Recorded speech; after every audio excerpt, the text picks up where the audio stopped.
Chapter 18 नीलमी की शुरुआत।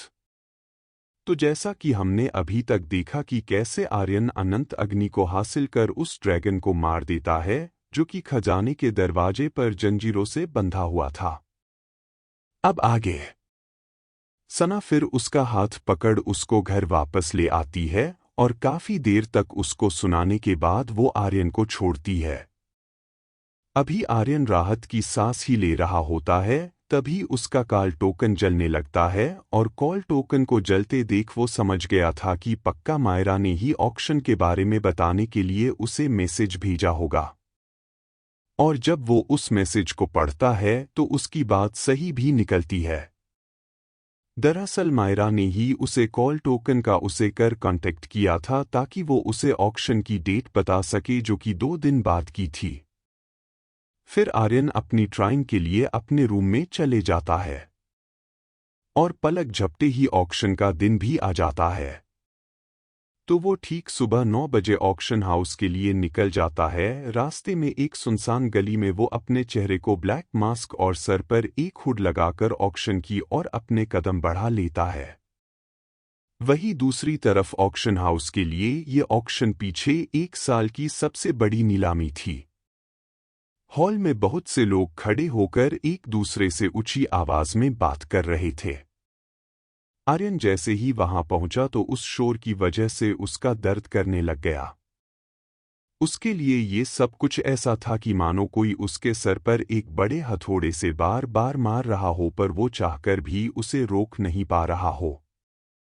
Auction house पूरी तरह लोगों से खचाखच लोगों से भरा हुआ था। वो किसी तरह भीड़ में घुसकर अपने मास्क को संभालते हुए ऑक्शन हाउस में घुस तो जाता है, पर ऑक्शन हाउस के अंदर आते ही वो देखता है कि सभी कुर्सियां लोगों से भरी हुई थी।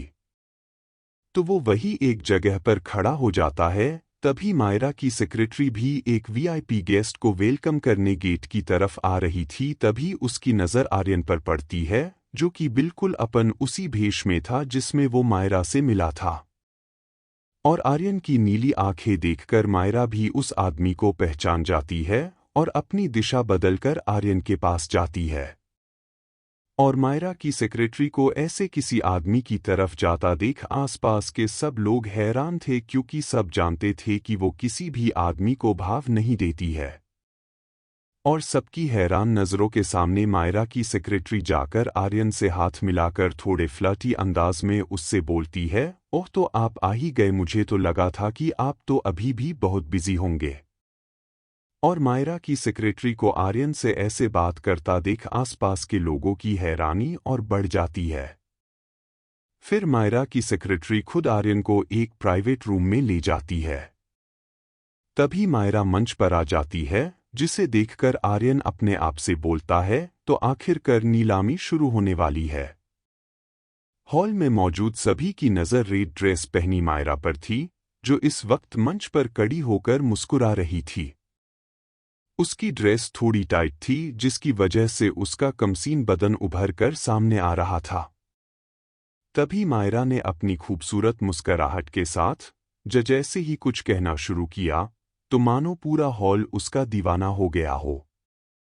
हर कोई मायरा की नज़र में आना चाहता था, लेकिन मायरा को तो इन सब चीज़ों की आदत थी।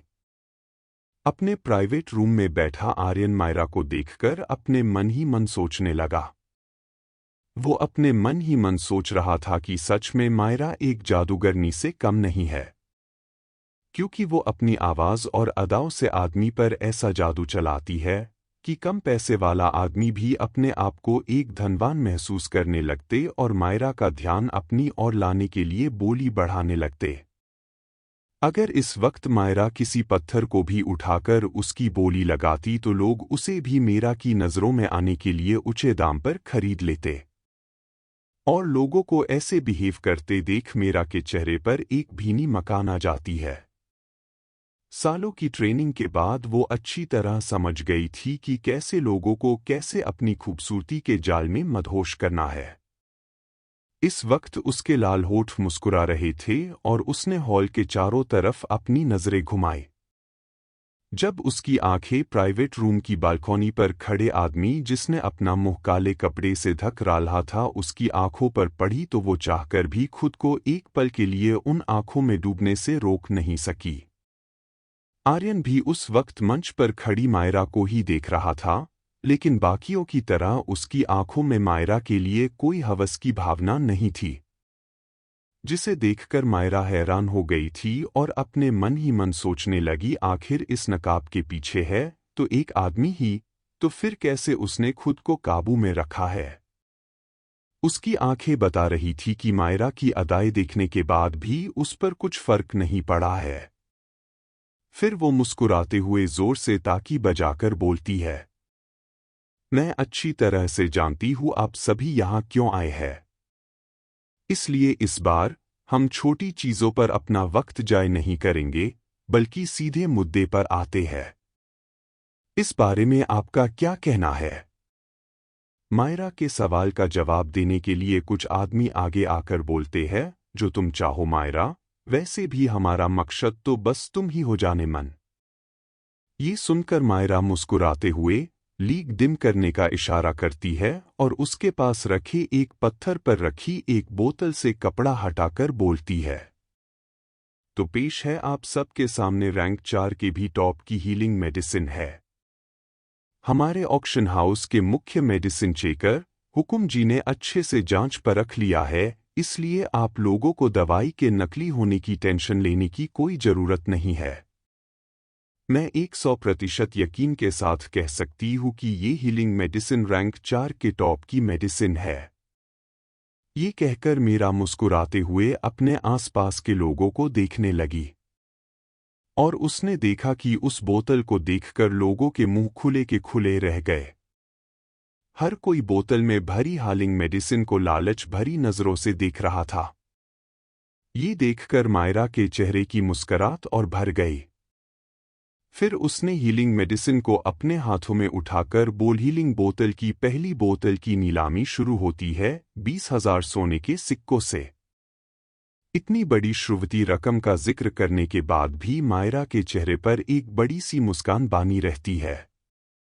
हॉल में इस वक्त शुरुआती बोली ने ही सबको अंदर तक झंझोर दिया था, लेकिन तभी पीछे से किसी आदमी ने कहा, 21,000 सोने के सिक्के। बोली लगाने के बाद उस आदमी ने मायरा को देखा, जो कि उस वक्त उसी आदमी को देखकर मुस्कुरा रही थी। पहली बोली आने के बाद मायरा ने पूरे हॉल में नजरें घुमाई और बोले, क्या कोई इससे ऊपर बोली लगा सकता है? या फिर ये इतनी बेशकीमती हीलिंग मेडिसिन की सिर्फ इतनी ही कीमत है? उसके ये कहते ही पूरे हॉल में बोली लगाने वालों की होड़ सी मच गई। किसी ने कहा 22,000 इंच, तो किसी ने 23000, फिर 25,000 इंच। बढ़ती बोलियों को सुनकर सभी लोगों समेत खुद आर्यन भी हैरान था, क्योंकि उसने सपने में भी नहीं सोचा था कि उसकी बनाई हुई एक बोतल की शुरुआती कीमत ही इतनी हो जाएगी। तो आखिर कौन जीतेगा ये नीलामी? किसके हाथ आएगी ये हीलिंग मेडिसिन? क्या आर्यन नीलामी में जीते हुए पैसों की मदद से कर पाएगा अपने भाई बहनों की मदद? जानने के लिए देखते रहिए जादूगरों का जादूगर।